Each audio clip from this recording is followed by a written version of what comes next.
Praise the Lord. जय मसीह की आप सभी को प्रभु यीशु मसीह के नाम से आप सभी का स्वागत करता हूं। जितने भी आप यूट्यूब में मुझे सुन रहे हैं, मैं प्रभु का जन पास्टर विश्वास आज आपके बीच में परमेश्वर के एक संदेश को मैं लेकर आया हूं, जो बहुत संक्षेप में आपके बीच में कॉल फॉर पैशनेट पीपल, एक ऐसे व्यक्ति के बारे में आप लोगों के बीच में बताना चाहता हूं, या उस बात को मैं आपके साथ में बांटना चाहता हूं जिसके पास में परमेश्वर के बुलाहट है, जो और उस बुलाहट के प्रति वो पैशनेट है। मतलब है कि वो हमेशा परमेश्वर के कार्य के लिए वो उत्साहित रहता है और वो पैशनेट पर्सन रहता है। सो हम प्रभु का धन्यवाद देते हैं, जो कि मरकुस की इंजिल में जब हम पढ़ते हैं उसके दूसरा अध्याय में 1 से लेकर 5, वहाँ पर आप जानते हैं कि 4 ऐसे व्यक्ति, जहाँ पर एक व्यक्ति जो कि झोले का बीमार या पैरालिटिक पर्सन जो कि खाट पर लेटा हुआ था, और वो व्यक्ति जो चल नहीं सकता, उठ नहीं सकता, बैठ नहीं सकता, लेकिन उस समय में यहाँ पर हम देखते कि वो 4 व्यक्ति जो उस जो झोले का मारा या पैरालिटिक व्यक्ति जो था, उसको प्रभु यीशु मसीह के पास में ले जाने के बारे में उन्होंने सोचा। जैसे उन्होंने यीशु मसीह के बारे में सोचा कि वो यीशु मसीह उस क्या बोलते हैं कफरनहूम में वो आया हुआ था, जैसे कि वचन में लिखा है कि वो कफरनहूम एक ऐसा स्थान था जो कि बहुत ही छोटा स्थान था, और वहाँ पर ज़्यादा बड़े या ज़्यादा वहाँ पे रहवासी नहीं पाई जाती थी। या तो वहाँ के घरों के बारे में आप अध्ययन करेंगे तो वो घर जैसे कि हम जैसे आजकल के गाँव में हम पाते हैं, या तो कस्बों में हम पाते हैं कि वो घर चिपके हुए होते थे और ज़्यादा संख्या वहाँ पर नहीं पाई गई थी। सो यीशु मसीह वहाँ पर है, ये जब जान लिया था इन लोगों ने, तो ये लोगों ने ये सोचा कि हम क्यों ना इस व्यक्ति को उनके पास में लेकर जाए। किसके पास? यीशु के पास। तो वो जब उन्होंने सुना कि इस व्यक्ति जो झोले का मारा है, जो पैरालिटिक व्यक्ति है, यदि ये यीशु के पास जाएगा तो अवश्य है कि वे चंगे हो जाएंगे, है ना। इसे प्रभु का वचन बोलता है कि यीशु के कोड़े खाने के द्वारा हम चंगे हो गए हैं, है ना। लेकिन ये 4 व्यक्ति जिसके ऊपर मैं आधारित बताना चाहता हूं, जो कि आज मैंने विषय भी आपको बताया कि पैशनेट पीपल, है ना, वो पैशनेट पीपल जिसके पास में call for a passionate people, है ना, जिनको प्रभु ने बुलाया है ना, जिनको प्रभु ने बुलाया, जिसके पास में बुलाहट है। और यहाँ पर हम देखते हैं कि जब यीशु मसीह जब इस पृथ्वी पर आए थे तो गैब्रियल दूत ने मत्ती 1 और 21 में कहा था कि मरियम को कि तू एक पुत्र जनेगी और उसका नाम क्या रखना? यीशु रखना, जो उद्धारक होगा, जो पापों की क्षमा करेगा। और हम आगे पढ़ते हैं कि वो जब यीशु पैदा हुआ तो गैब्रियल दूत ने जाके सबसे पहला संदेश किसको सुनाया? वो थे गडरिये। मतलब यीशु मसीह जब पैदा हुआ वो अपने मिशन में था, अपने सेवकाई के लिए वो पैशनेट था। इसीलिए पिता परमेश्वर ने पुत्र यीशु को इस पृथ्वी पर इसलिए नहीं भेजा कि वो अपनी बढ़ाई करे, परंतु इसलिए भेजा कि वो पापों को या पापियों को पापों से क्षमा करने पाए। इसलिए वो मिशन में था। इसी कारण से जब वो मिशन में था तो उसके पास में एक उद्देश्य था, और जब उद्देश्य होता है अवश्य है कि वो कार्य सफल हो जाता है। इसलिए वो यीशु जब पैदा हुआ तो गैब्रियल कहां पर गया? वो गडरियों के पास में गया। किस लिए गया? कि वो पैगाम दे कि इस पृथ्वी पर एक उद्धारकर्ता पैदा हुआ है, इस पृथ्वी पर एक पापों से छुटकारा देने वाला कोई पैदा हो गया, उसका नाम यीशु मसीह है। मतलब उसके पास में एक मिशन था, उसके पास में एक मिशन था, वो मिशन के काम में लग गया। आज ये 4 व्यक्ति भी मिशन में हैं। इसलिए पहली बात जो आपके बीच में मैं बताना चाहता हूं कि ये लोग जो 4 लोग थे, इनके पास में क्या था? एक मिशन था, मिशन। और ये मिशन क्या था कि इस बीमार व्यक्ति को कहां लेकर जाना है? यीशु के करीब लेकर जाना है, जहां पर ये व्यक्ति चंगा हो जाएगा, जहां पर ये व्यक्ति सिर्फ चंगा नहीं हो रहा है। यीशु मसीह जब इस व्यक्ति से मुलाकात की, उसने चंगाई की बात नहीं किया, परंतु उसने क्या बोला? तेरे पाप क्षमा कर दिए गए। मतलब यीशु मसीह मिशन में था। किसका मिशन? पिता ने जो उसको कार्य दिया, पिता ने जो उसको सेवकाई दिया, वो अपने दर्शन, अपने फोकस से कभी हटा नहीं, कभी वो भटका नहीं, परंतु वो केंद्रित था, और उस कारण से परमेश्वर की सेवकाई को करने में लगा रहा। इसलिए यीशु मसीह एक मिशन में था। और यहाँ पर ये जो 4 व्यक्ति पाए जाते हैं, ये मिशन में थे। किस मिशन में थे? कि इस व्यक्ति जो झोले का मारा है, जो खाट पे लेटा है, जो चल नहीं सकता, बैठ नहीं सकता, उठ नहीं सकता, यीशु के पास पहुंच नहीं सकता, उसने सुना यीशु के बारे में लेकिन जा नहीं सकता था। लेकिन ये 4 व्यक्ति थे ना, इनके पास में एक पैशन, एक मिशन था। ये मिशन वो था कि इन्होंने क्या किया, यीशु मसीह के पास में इस रोगी बीमार को यीशु के पास में लेकर चले गए और वहां पर वो अपने मिशन में वो लग गए थे। इसलिए यहां पर हम जब पढ़ते हैं यीशु मसीह चाहता तो जैसा उसने सुना कि वो ये कह सकता था अपने चेलों को, जाओ वहां पर एक व्यक्ति है जो झोले का मारा, वो बहुत ही डेस्परेट नीड है उसकी, कि वो चंगाई को चाहता है, वो चलना चाहता है, दौड़ना चाहता है, वो कुछ करना चाहता है लेकिन कर नहीं पा रहा है। अपने चेलों को वो भेज सकता था लेकिन ऐसा नहीं किया। ऐसा यीशु मसीह ने नहीं किया। जबकि हम बहुत सी जगहों पर हम देखते हैं कि यीशु मसीह जब शब्दों को यहां से कह दिया, लोग वहां चंगे हो गए, लेकिन यहां पर उसने ऐसा नहीं किया। परंतु यीशु मसीह को कुछ मालूम था कि कुछ हो रहा है और वो जानता था कि कुछ अद्भुत होने जा रहा है। इसलिए उसने क्या किया, वो इंतजार किया। और हम लोग जानते हैं कि वो घर में जब बैठा हुआ था, वहां लिखा है कि उसके वो घर पूर्ण रीति से कच्चा-कच भरा हुआ था। आजू बाजू में जगह नहीं थी कि कोई उसके पास में आकर ये कहे कि हे यीशु मुझ पर दया करो, मुझे चंगा करो। ऐसा अवसर ही नहीं था, क्योंकि लिखा है कि वो जहां पर बैठा हुआ था उसके चारों ओर भीड़ लगी हुई थी। और अवश्य हम लोग जानते हैं जब यीशु मसीह जहां कहीं भी जाते थे वहां पर भीड़ की भीड़ उमड़ जाती थी, क्योंकि वो चाहते थे कि वचन को सुने। कुछ लोग खाने पीने के लिए भी जाते थे, कुछ लोग चंगाई के लिए जाते थे, कुछ अद्भुत कामों को देखने जाते थे, कोई उसको पकड़ना चाहते थे कि ये कहीं गलती कर दे तो हम इसको कहीं ना कहीं पकड़ कर इसको हम क्या कर दे, उसको नीचा करने की कोशिश करें। लेकिन ऐसा कभी हुआ नहीं। लेकिन यीशु के पास में बहुत से लोग होते थे और ये लोगों को मालूम था कि इस व्यक्ति को यीशु तक पहुंचाना ये हमारा कार्य है, ये हमें करना है, ताकि ये व्यक्ति जो झोले का मारा है ये चंगा हो जाए, ये चंगा हो जाए। इसलिए ये एक समय दर समय ये बहुत जरूरी होता है। बहुत से बार क्या होता है, in the long run men hit only what they aim at, है ना। एक लंबी यात्रा में जो व्यक्ति जिसकी ओर लक्ष्य लगाए रखता है ना, उसी को वो हासिल करने का कोशिश करता है, हासिल करने का कोशिश। मतलब ये 4 लोगों का लक्ष्य था कि यीशु के पास में लेकर जाना। इसलिए हम भी जब एक लंबी यात्रा को करते हैं, हमारा ध्यान हम किसके ऊपर लगाते हैं, यीशु की ओर लगाते हैं, और जहां नजर लगी है वहीं निशाना लग जाता है। आमेन, हालेलुया, है ना। इसलिए हमारा केंद्र वो होना चाहिए। अभी आप देखते होंगे जब ओलंपिक्स में आप देखिएगा तीरंदाजी के बारे में, ओलंपिक्स में आप देखिए जब वहां पे शूट आउट्स होते हैं, है ना,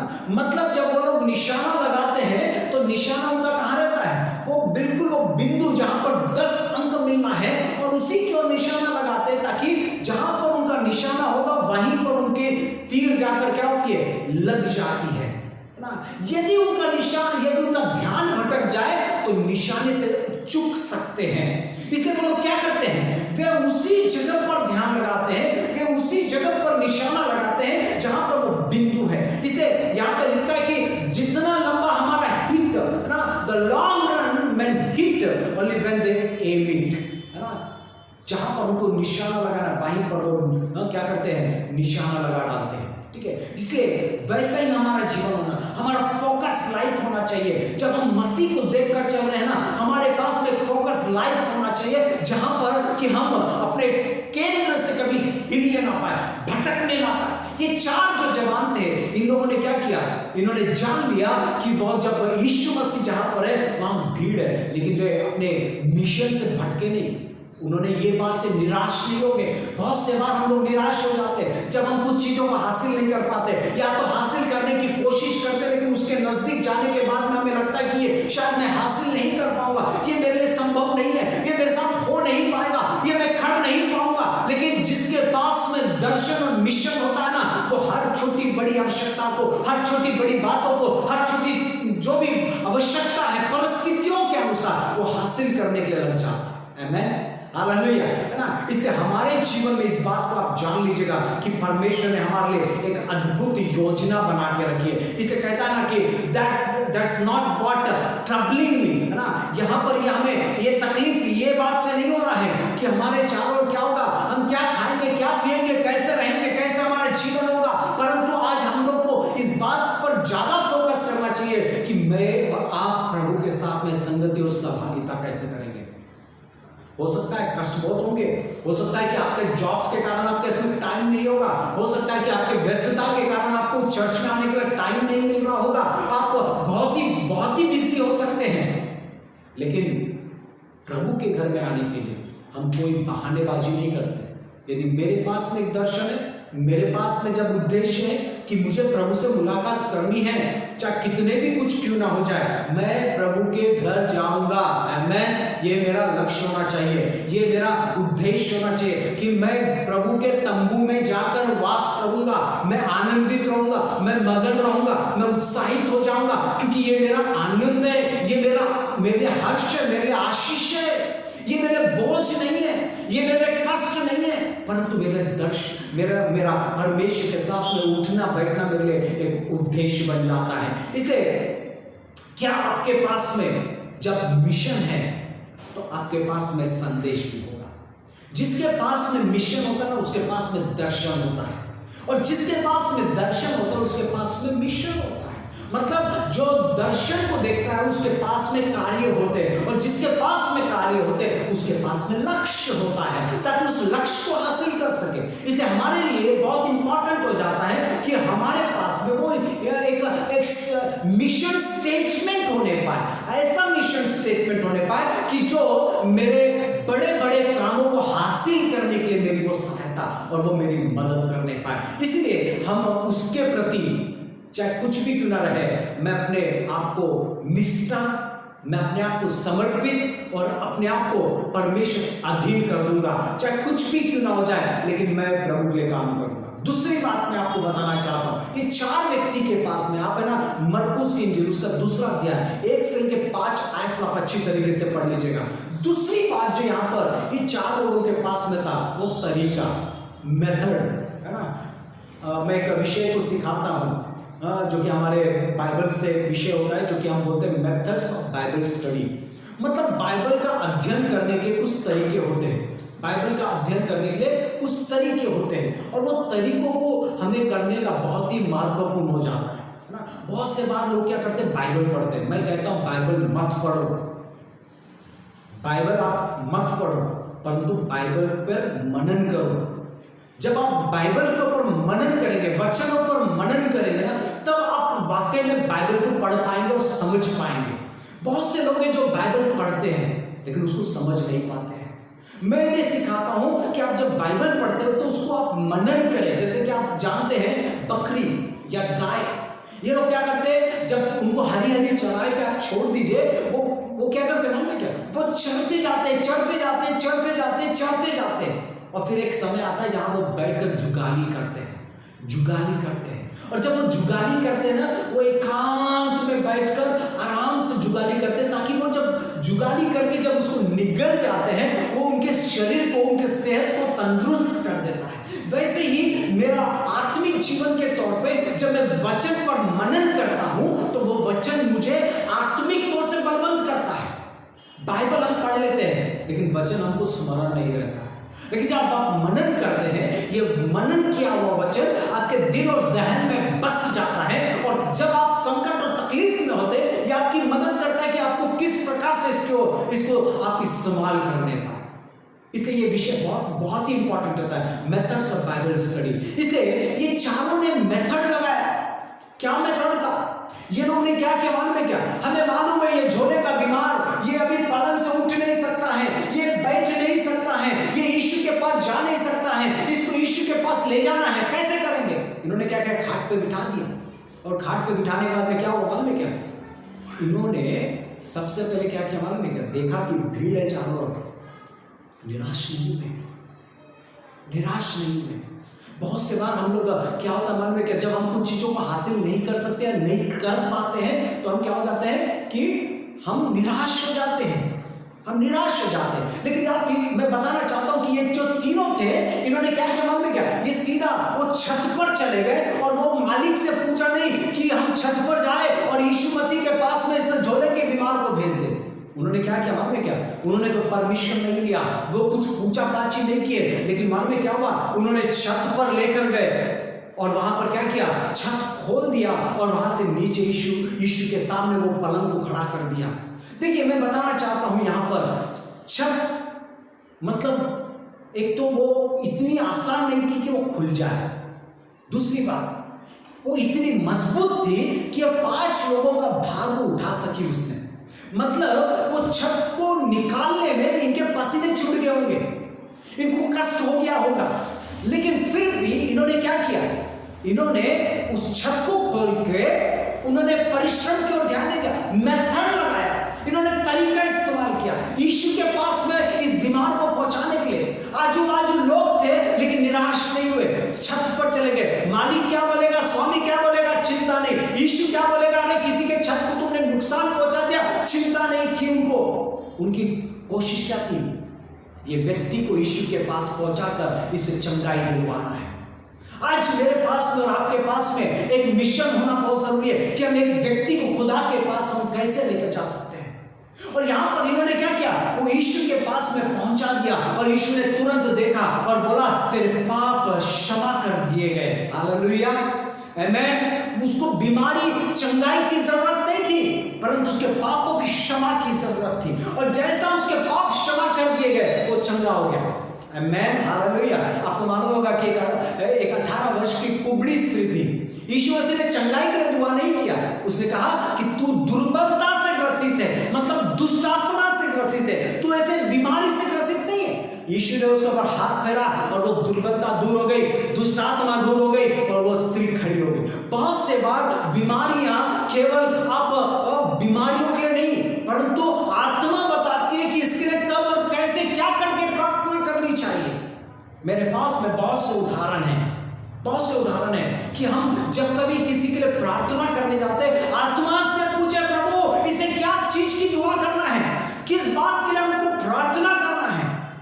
आत्मा आपको प्रकट करेगी, आपको बताएंगे इसके लिए चंगाई की प्रार्थना करना है, इसके लिए दुष्ट आत्मा की प्रार्थना करना है, इसके लिए निर्बलता की प्रार्थना करना है या दुर्बलता की प्रार्थना करना है, और वो आत्मा आपको सिखाती है। और उसके लिए जब आप प्रार्थना करेंगे ना, आप उसके अनुसार अद्भुत काम कर सकते हैं। यहां पर ये दोनों चारों व्यक्तियों ने क्या किया? इन्होंने सीधा छत खोला और उसके यीशु के पास में लग गए। यीशु ने बोला, तुम्हारे विश्वास को देखकर मैं इसके गुनाह को क्षमा कर देता हूं। आमीन, हालेलुया, है ना। इसे इनके पास में एक टास्क था और ये टास्क को इच्छा के साथ में किया, इनके अंदर विलिंगनेस था। ये चारों के अंदर हम जोखिम उठा लेंगे ना, जोखिम इन्होंने उठाया भी, क्योंकि जब मेथड लगाया जोखिम लगाना ही था, क्योंकि छत निकालना मतलब जोखिम, मालिक से जोखिम, वो यीशु मसीह से जोखिम, वो उसको रिपेयर करने का जोखिम, उसको दोबारा से जैसे का वैसा बनाने का जोखिम था। और हो सकता था कि वो यदि छत कहीं से कमजोर हो जाती, वो गिर जाते, तो हो सकता कितने लोग चोटिल हो सकते थे, उसका भी जोखिम उठाया, लेकिन चिंता नहीं किया। उनको मालूम था इस व्यक्ति को यीशु के पास पहुंचा। मैं आज आपसे पूछना चाहता हूं, क्या आप किसी को यीशु के पास ले गए हैं क्या? किसी को यीशु से मुलाकात कराए हैं क्या? यदि आपने कभी यीशु के साथ में किसी का मुलाकात नहीं कराया है, तो मैं आज आपसे कहना चाहता हूं, आप यीशु से मुलाकात कराइए। किसी को यीशु के पास लेकर चले जाइए। यहाँ पर इन चारों ने वो काम किया जो उन्होंने एक तरीका लगाया, सो ताकि वे परमेश्वर के द्वारा एक नई जिंदगी पाए। आज आपके पास में तरीके हैं, आपके पास में मिशन है, आपके पास में उद्देश्य है। एक व्यक्ति को नरक से, एक व्यक्ति को अंधकार से, एक व्यक्ति को नाश होने से आप बचाते हुए आप उसको यीशु के पास में आप लेके जाइए। यीशु उसको नया जीवन देगा, यीशु उसके जीवन में एक नई जिंदगी दे देगा ताकि वो बच जाए। ये चारों ने जोखिम उठाया, चारों के पास में उद्देश्य था, चारों के पास में मिशन था, लेकिन वो कभी भी निराश नहीं हुए, कभी भटके नहीं, कभी डरे नहीं, कभी घबराए नहीं, क्या होगा कैसे होगा, लेकिन इनके पास में एक उद्देश्य था, ये व्यक्ति बच जाए। आज मैं आपसे कहना चाहता हूँ मेरे प्रियो, आपके पड़ोसी, आपके मित्र, आपके भाई, आपके बहन, आपके रिश्तेदार जो अभी तक प्रभु को ग्रहण नहीं किए हैं, आज आप उन्हें यीशु से मुलाकात कराएं। हो सकता है जोखिम उठाना पड़े, हो सकता है आपको कष्ट उठाना पड़े, हो सकता है आपको निंदा भी उठाना पड़े, हो सकता है नकारने का वो स्वभाव को भी उठाना पड़े, लेकिन आप एक काम कीजिएगा, यीशु के पास लेके जाइए, वो आपके लिए आनंद हो जाएगा, आपके लिए हर्ष, आपके लिए ताकत हो जाएगी, आपके लिए एक व्यक्ति को खुदा के पास में मिला देना, खुदा के पास लेकर जाना, उसका जीवन बदल जाना, ये आपके लिए एक अजर, एक आपके लिए मुकुट स्वर्ग में रख दिया जा रहा है। आप इस काम को करने के लिए तैयार हैं? क्या आप किसी एक व्यक्ति को प्रभु से मुलाकात करने के लिए तैयार हैं? यदि आप तैयार हैं, आइए हम अपने आंखों को बंद करेंगे और हम एक निर्णय को लेंगे। आज हम प्रभु से कहेंगे, प्रभु आज मैं निर्णय लेता हूं या लेती हूं कि प्रभु मैं एक नहीं, मैं इस साल में कम से कम नहीं तो 10 लोगों को खुदा मैं तेरे पास में लेकर आऊंगी, या तो 12 लोगों को, हर महीने में एक व्यक्ति को तेरे पास में लेकर आऊंगी, ताकि वो तेरे से मुलाकात करके उसका जीवन बदल जाए प्रभु, उसके अंदर उद्धार आ जाए, पापों की क्षमा हो जाए, वो तेरे करीब आकर तुझे अपना प्रभु करके बोलने पाए। हालेलुया। ऐसा एक निर्णय आज हम लोग लेने जा रहे हैं। हाँ प्रभु जी, आज जितनों ने तेरे संदेश को सुना है, तेरे वचन को सुना है प्रभु, आज उनके जीवन में तू कार्य करना, आज उनके अंदर वो मिशन को दे दे, आज उनके अंदर वो एक तरीका दे दे कि वो लोगों को किसी ना किसी तरीके से प्रभु तेरे पास में लेकर आ, उनके पास में उद्देश्य दे दे प्रभु कि ये व्यक्ति बच जाए, वो नाश ना होने पाए। धन्यवाद है, सारा आदर महिमा हम तुझे देते हैं, यीशु के नाम से मांगते हैं, आमीन। प्रभु आप सभी को आशीष